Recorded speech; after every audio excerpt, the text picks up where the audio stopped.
1985년 겨울 서울 외곽의 작은 요양원 복도는 늘 소독약 냄새와 낡은 형광 등 빛으로 가득했습니다.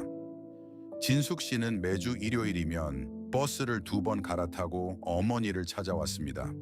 손에는 꼭 어머니가 좋아하시던 식혜 한 병과 찹쌀떡 한 봉지를 들고서요. 요양원 복도를 걸을 때마다 그녀의 마음은 무거웠지만 어머니의 얼굴을 보는 것만으로도 한 주의 피로가 씻기는 것 같았습니다. 그러나 반년 전부터 어머니는 조금씩 달라지기 시작하셨습니다.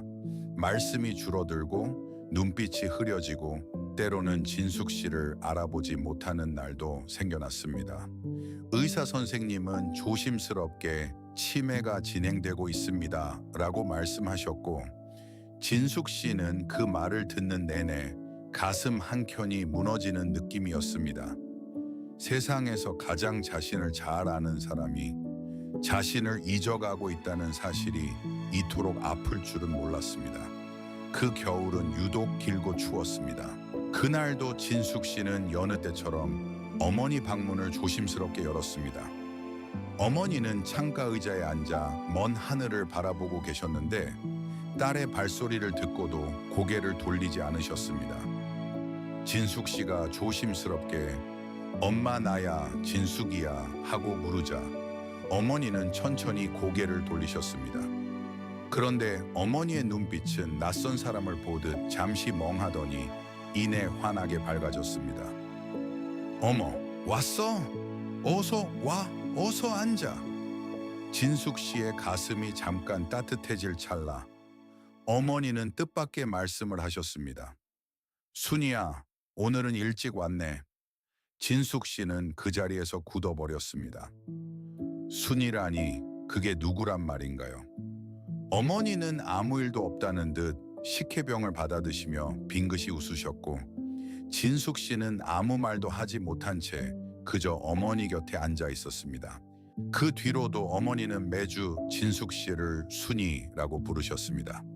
처음에는 그냥 넘겼지만 시간이 지날수록 진숙 씨의 마음속에는 알 수 없는 서운함이 쌓여갔습니다.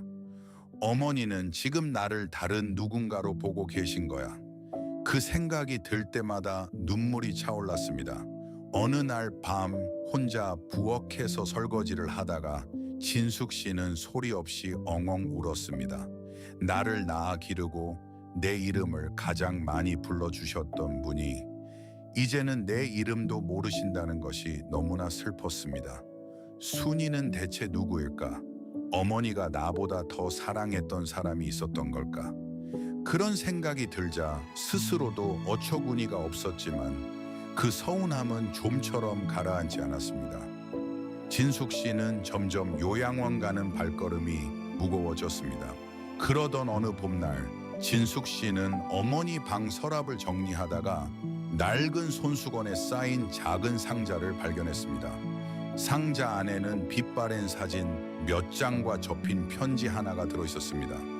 사진 속에는 5살쯤 된 작은 여자아이가 강가에서 웃고 있었습니다. 아이의 얼굴이 어딘지 낯익었지만 진숙 씨는 처음에는 누구인지 알아보지 못했습니다. 편지를 펼치자 어머니의 낡은 송글씨가 눈에 들어왔습니다. 나의 순이에게, 네가 커서 이 편지를 읽을 때쯤에는 엄마가 많이 늙어 있겠지. 진숙 씨의 손이 떨리기 시작했습니다. 편지는 계속되었습니다. 순이야, 네가 세상에서 제일 예쁜 아이였단다. 엄마는 너를 순이라고 부를 때가 제일 행복했어. 진숙 씨는 사진과 편지를 번갈아 바라보며 숨을 멈췄습니다. 강가에서 웃고 있는 그 아이의 눈매가 꼭 자신을 닮아 있었습니다. 진숙 씨는 떨리는 손으로 어머니의 손을 꼭 잡았습니다. 엄마, 나 순이야. 진숙이 맞아. 어머니는 잠시 그 얼굴을 들여다보시더니 눈가에 주름이 잡히며 환하게 웃으셨습니다. 그래, 내 순이, 우리 순이 왔어. 진숙 씨는 그제야 알았습니다. 어머니가 자신을 잊은 게 아니었다는 것을. 기억이 흐려진 어머니는 딸의 어른 이름 대신 가장 사랑했던 시절의 이름으로 자신을 부르고 계셨던 것입니다. 진숙이라는 이름이 생기기 전 동네에서 모두가 불러주던 어릴 적 별명 순이. 어머니에게 그 이름은 딸이 가장 작고 여리고 눈부셨던 순간 그 전부였습니다. 치매가 앗아간 것은 많았지만 딸을 향한 사랑만큼은 가장 처음의 이름으로 고스란히 남아 있었던 것입니다. 진숙 씨는 뜨거운 눈물을 참지 못하고 어머니의 무릎에 얼굴을 묻었습니다. 사람의 기억은 흐려져도 사랑은 가장 오래된 자리에 남는다는 것을 진숙 씨는 그날 처음 알았습니다. 그 뒤로 그녀는 매주 일요일 요양원을 찾을 때마다 스스로를 먼저 이렇게 소개했습니다.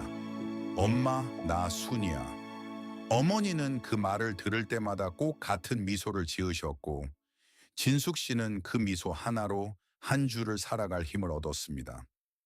세월이 흘러 어머니가 봄날 조용히 눈을 감으신 후에도 진숙 씨는 거울을 볼 때면 종종 속으로 중얼거렸습니다. 나는 순이야. 엄마가 가장 사랑했던 그 이름. 이름 하나 속에 평생의 사랑을 담아 두셨던 어머니는 기억을 잃으면서도 끝내 그 사랑만은 잃지 않으셨습니다. 우리가 누군가에게 가장 깊이 사랑받았다는 증거는 때로 이렇게 가장 오래된 이름 속에 조용히 살아 숨쉬고 있습니다.